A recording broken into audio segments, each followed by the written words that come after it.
The transport convoy glided through the asteroid belt quietly. 6 big cargo ships carried medicine and equipment for the Mars colony. 2 patrol ships guarded them. Captain Ju Park led from the first patrol ship called UES Vigilant. She watched carefully for danger. Reports had warned about raiders, but the colonists needed these supplies now.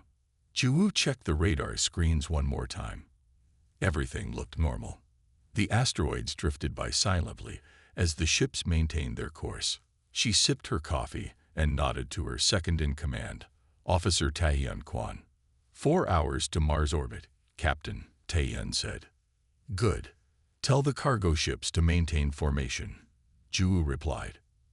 Suddenly, the communications officer shouted, Captain, strange signals behind a large asteroid at Sector 7. Before Ju could respond, 5 unknown ships appeared. They looked nothing like human vessels. Their hulls were smooth and purple-black, with no visible windows. They moved faster than any ship Ju had ever seen. Raise shields. Alert the other patrol ship, Ju ordered. It was too late. The alien ships fired strange blue beams at the rear patrol ship. The beams cut through its shields like they weren't there. The patrol ship exploded in a bright flash. Evasive maneuvers. Get the cargo ships moving, Ju shouted. The communications panel sparked and went dead. The aliens had jammed their signals. The cargo ships tried to scatter, but they were too slow and bulky. 3 alien vessels targeted the rear cargo ships. Blue beams flashed again. The cargo ships burst apart. Their precious supplies and crews lost instantly. Return fire, Ju ordered. The Vigilance weapons seemed weak against the alien ships. Their shots barely damaged the strange hulls. One of the remaining cargo ships exploded as it took a direct hit. Engineer Sun Mu-han rushed onto the bridge. Captain, we can't fight them, but I can overload our jump drive for an emergency jump. Do it, Ju said. But first, record everything. We need proof of what happened here. Sun Mu nodded and ran back to engineering. Ju turned to the science officer. Record all sensor data of these ships. We need to know who attacked us. The science officer, Min Ji-yoon, worked quickly. Data recording, Captain. These ships match nothing in our databases. They're definitely not human.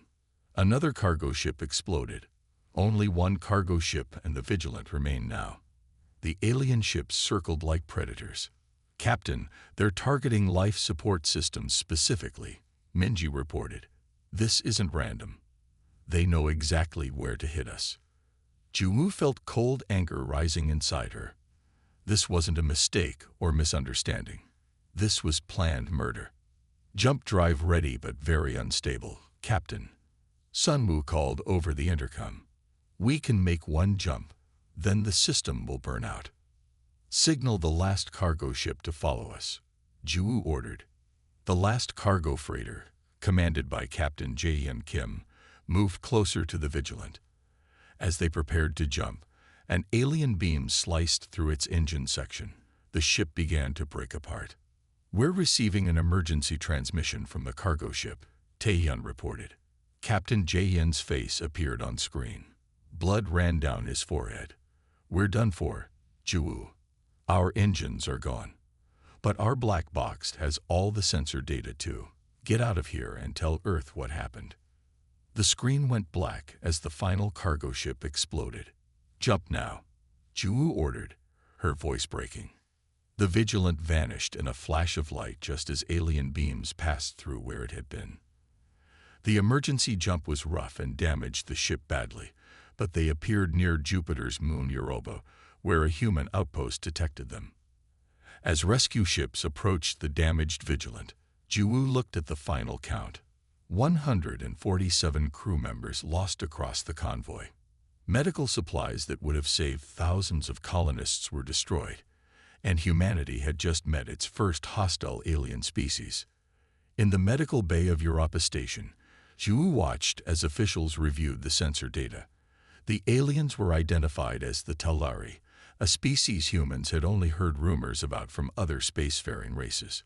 This wasn't random, Ju told the station commander. They knew exactly what to target. They wanted us dead. As the only surviving senior officer from the convoy, Ju knew her next duty. She would return to Earth and tell them everything.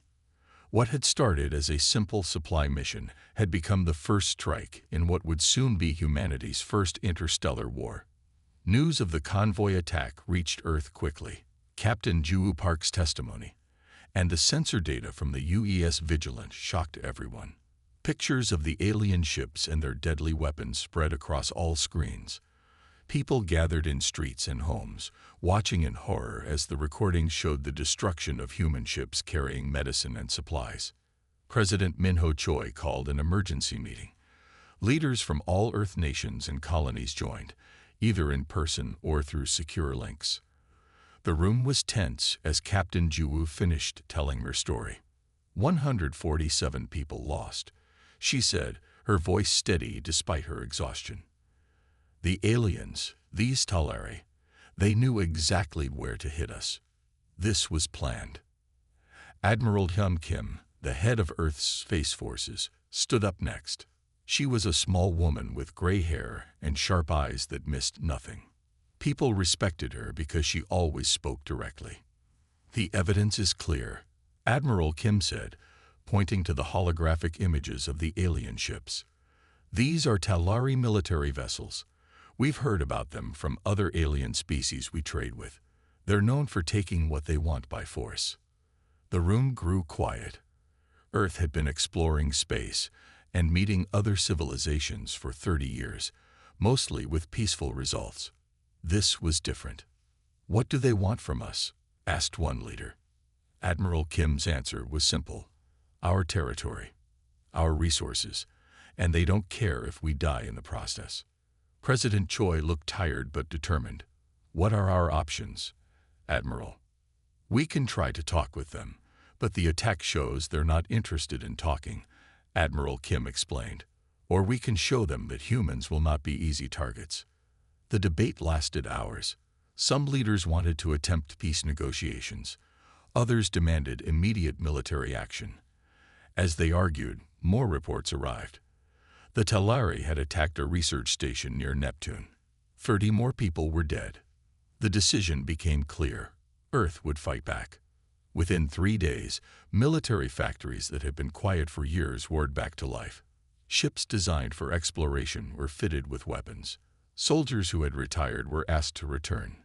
People lined up to join Earth's defense forces, remembering the faces of those lost in the convoy attack.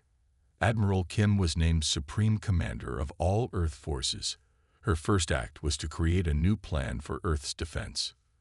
The Talari think we are weak, she told her officers. We will show them they are wrong. In cities across Earth, recruitment centers couldn't process volunteers fast enough. Jin-ho Lee, a university student, waited 8 hours to enlist. When asked why, he showed a picture of his cousin who had died on one of the cargo ships. Someone has to make sure this doesn't happen again, he said simply. Scientists worked day and night studying the Talari ship remains and weapons signatures. Dr. Mina Kang led a team analyzing everything known about Talari biology and technology. After a week without sleep, she made a breakthrough. Their sensor systems work differently than ours, she explained to Admiral Kim. They detect movement and heat in ways our ships weren't designed to hide.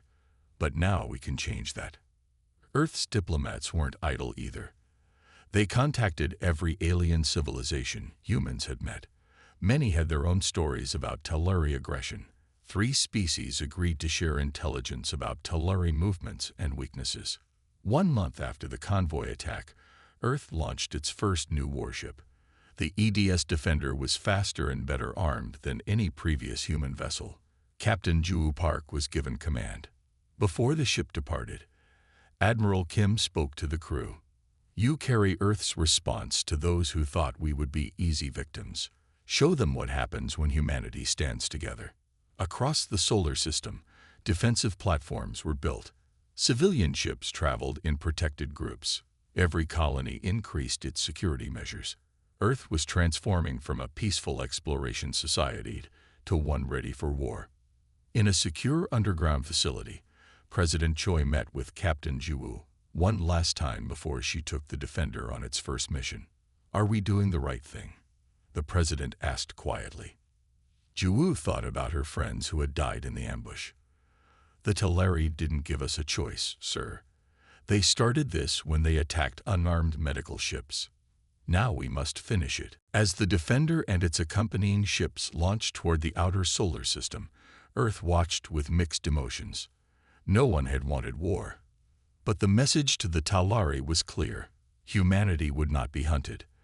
The species that had reached for the stars in peace would now defend those stars with everything it had. Colonel Do-Hyun Lee checked his team's equipment one final time. 20 elite soldiers waited in the stealth shuttle, their faces serious under the dim red lights. They were approaching a small moon near Jupiter, where Earth's intelligence had discovered a Talari outpost. "Remember," Do-Hyun told his team quietly, "this is not about revenge. We need information about their plans. Take prisoners if possible." The soldiers nodded. Many had lost friends in the convoy attack, but they were professionals and would follow orders. Their shuttle was new, covered in special materials that hid it from Talari sensors. Dr. Mina Kang's research team had worked day and night to develop this technology. So far, it seemed to be working. No alarms sounded as they approached the moon's dark side. "Landing in 2 minutes," the pilot whispered. The shuttle touched down silently on the rocky surface half a kilometer from the Talari base. Through their helmet visors, the soldiers could see a low building with strange purple lights. 4 Talari ships sat nearby. "Move out," Do-Hyun ordered. "Team 1 with me to the main building. Team 2 secure those ships." They moved quickly across the moon's surface, using rocks for cover. Earth's gravity training made them faster than the Talari expected anyone to move in this low gravity. When they reached the base, 2 Talari guards stood at the entrance. They were tall beings with 4 arms and smooth gray-blue skin. Their eyes were large and dark. Sergeant Ju Kim fired 2 stun shots. The guards dropped without making a sound. "Bind them and move in," Do-Hyun said. Inside, the team moved through strange corridors. The air was thick with a sweet smell. They found and stunned 3 more Talari before reaching what appeared to be a control room. A large Talari sat before glowing screens, so focused on the displays that it didn't notice the humans until Do-Hyun pressed a weapon against its back. "Don't move," Do-Hyun said as the translator device on his suit converted his words. The Talari froze. Its 4 arms raised slowly. "Team 2, report," Do-Hyun called into his communicator. "Ships secured, Colonel," came the reply. "You won't believe what we found. They have detailed maps of all our colonies. They'd been watching us for years." Do-Hyun felt cold anger but kept his voice steady. "Download everything. We leave in 10 minutes. He turned his attention to the screens in front of the captured Talari. What he saw made his heart sink. The displays showed hundreds of Talari warships gathering. Earth had thought the convoy attack was an isolated incident. Now Do-Hyun realized it was just the beginning. "This is a full invasion plan," he said. The captured Talari made a strange clicking sound that the translator converted to laughter. "You discovered us too late, human. The great expansion has already begun." Do-Hyun copied all the data from the Talari computers. As his team prepared to leave, alarms finally sounded. They had been discovered. "All teams, back to the shuttle now," he ordered. The retreat was chaotic. Talari soldiers poured from other buildings, firing strange weapons that made the air shimmer. 2 human soldiers fell, their suits smoking where they had been hit. Sergeant Ju provided covering fire as the rest of the team dragged their wounded comrades aboard the shuttle.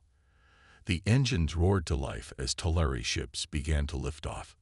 "We won't outrun those ships," the pilot warned as they broke away from the moon's surface. "We don't need to," Do-Hyun replied, pulling out a small device. "Earth Command gave us a new toy to test." He activated the device.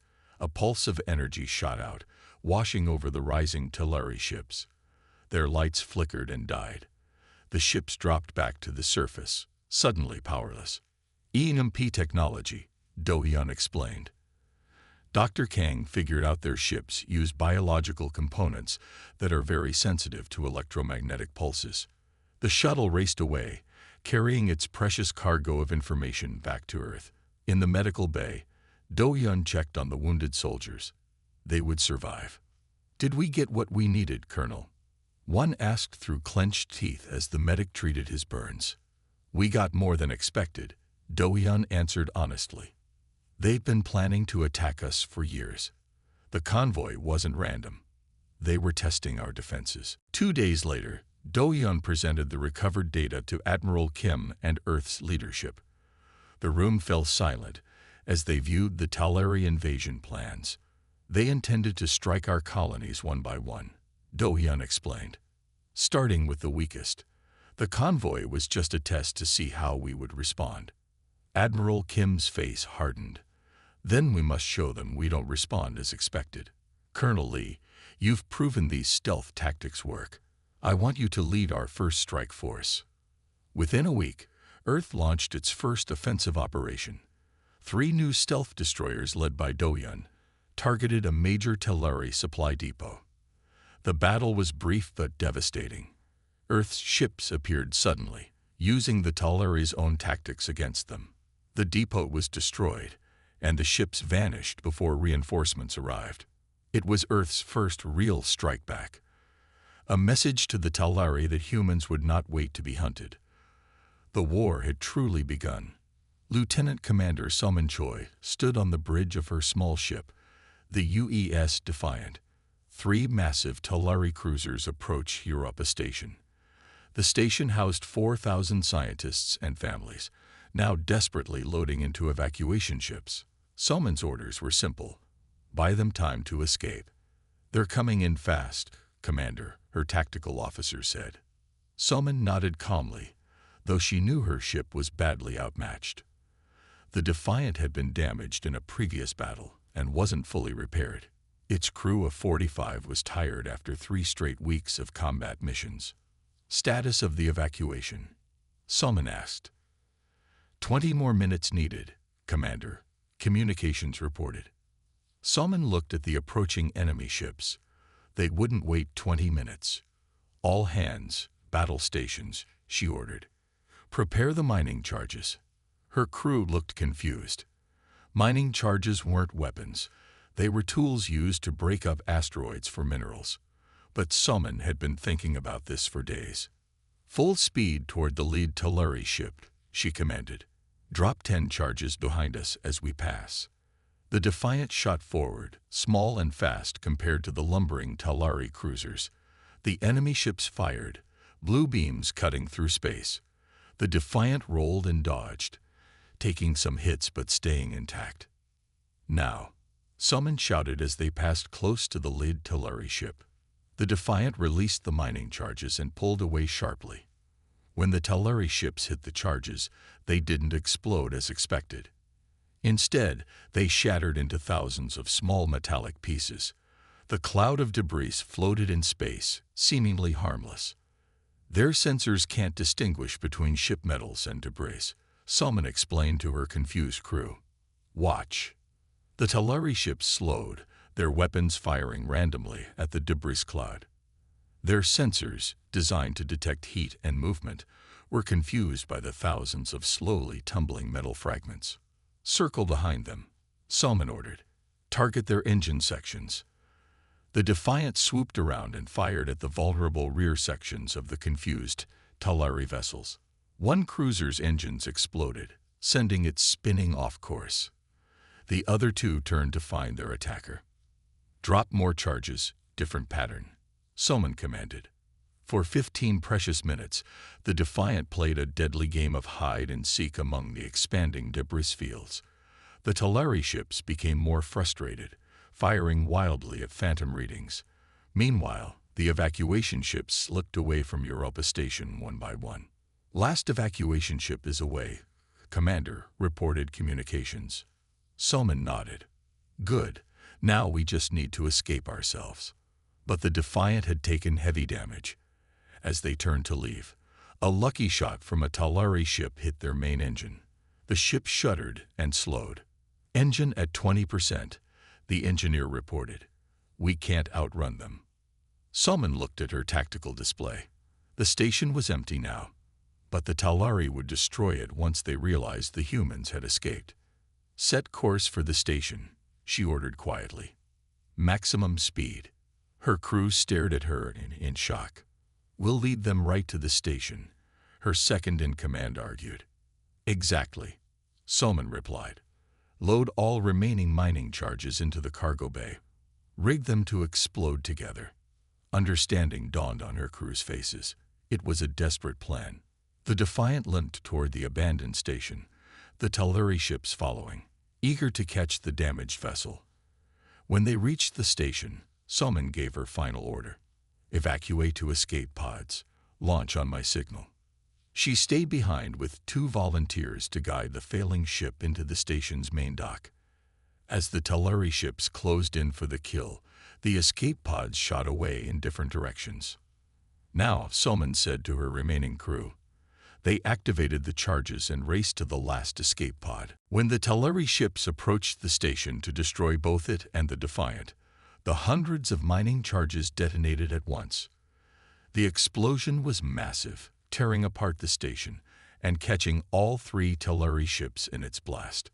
The shockwave pushed Salman's escape pod away faster, tumbling through space.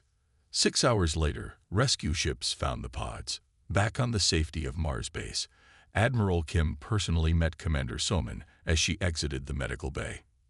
"Your debris field tactic has been sent to every ship in the fleet," the Admiral told her. "You saved 4,000 lives and destroyed 3 enemy cruisers with a damaged ship and mining tools. Impressive." Salman shook her head. "I just used what I had, Admiral." "That's exactly why we're going to win this war," Admiral Kim replied. "The Talari fight by their rulebook. Humans adapt." The Battle of Europa Station, as it came to be known, was just the beginning.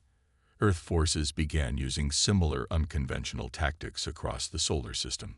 The Talari, expecting to face a weaker species, found themselves confronting an enemy that refused to fight predictably. 1 month later, Admiral Kim put her boldest plan into action. Earth scientists had developed quantum displacement technology based on Dr. Kang's research. This new system allowed ships to briefly appear on sensors in multiple locations at once. At Proxima Centauri, the main Earth fleet faced the largest Talari force yet assembled. Using the new technology, Admiral Kim made her 30 ships appear to be nearly 100 on enemy sensors.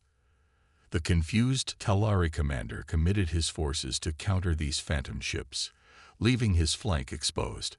The real Earth ships struck hard and fast. The Talari fleet was shattered, its commander captured. The tide of war had turned. The large meeting room on the Arcturian diplomatic vessel shined with soft blue light. In this neutral space, 2 years after the first Talari attack, humans and Talari sat across from each other at a long black table. Chancellor Joyan Bai led the human delegation. She wore a simple white uniform with Earth's new military insignia, a planet with a protective shield. Her face showed no emotion, though her brother had died in the original Convoy ambush. Across from her sat 3 Talari representatives. Their blue-gray skin looked dull under the lights. They no longer seemed as frightening as humans had once thought them. The largest Talari, wearing elaborate purple garments, spoke first. "The hegemony is prepared to discuss terms," it said through a translator device. Chancellor Ba did not smile. "These are not discussions. These are our requirements for peace." She placed a simple data tablet on the table. The Talari representatives looked at each other nervously before picking it up. Recognition of all human territory. Removal of all Talari military forces within 5 light years of any human settlement. Reparations for the families who lost loved ones in your attacks. Chancellor Ba listed the terms as the Talari read them. "These terms are not negotiable." The lead Talari made a clicking sound of displeasure. "Your demands are excessive.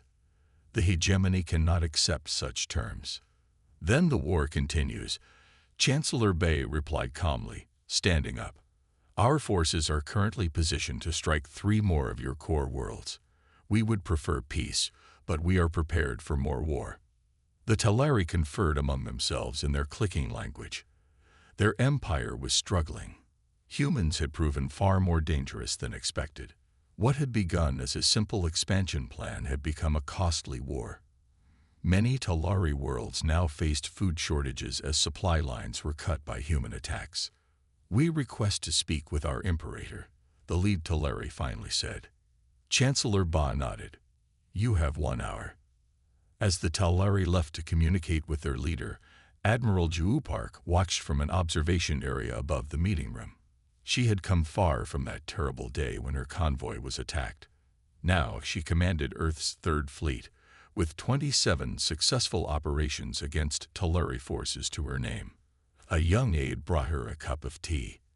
Do you think they'll accept our terms, Admiral? Juu sipped the hot drink. They have no choice. Their economy is collapsing. Their military has lost too many ships, and the other species who joined our coalition are now attacking their borders too. The coalition of free worlds had been Earth's greatest diplomatic achievement. 6 other spacefaring species, all previous victims of Talari aggression, had united with humans to fight back. What began as Earth's war had become a galactic pushback against Talari expansion.